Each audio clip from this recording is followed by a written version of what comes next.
Hello and welcome to my Chapter 5 test program. I will be explaining what my code does. So first we have a while loop, which is the infinite loop, which will run the code.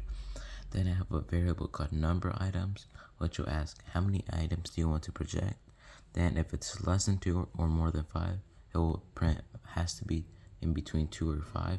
Then we'll ask the question again. Then it will ask to enter the item's name. Then it will ask how many of these items were sold. Then if it's less than 0, it will print invalid input, and then it will ask the question again. Then we have the price, which is a float, which will ask for the price. If it's less than 0, it will print invalid input, and then it'll ask the question again. Then we have the sales increase, which will ask what is the sales increase in percentage.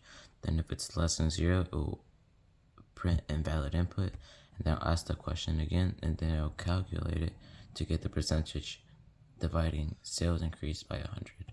Then we'll get the price increase, and I'll ask expected price increase per year. Then if it's less than 0, it'll print invalid input, and then it'll ask the question again, and once again it'll get the percentage. Then it'll ask how many years you want to project. If it's less than 0, it'll print invalid input, and then it'll ask the question again.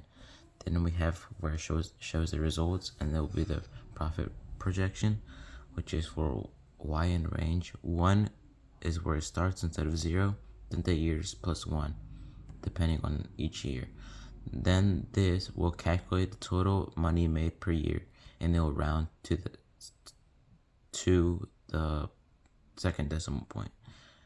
Then this line will print the results for each year for the item sold, then it'll round the price, and it'll give you the total.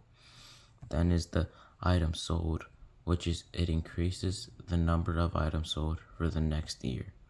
Then we have the price, which raises the item's price for the next year, and it'll round to the second decimal point. Now I'll be running my code. So here I'll enter 2, enter the name of the item, so how many of these were sold? 100. Price 3. Sales increase 2, 4. The years to project 4 years. And as you can see, it'll show each how much the price increase and how much you'll sell. Thanks for listening.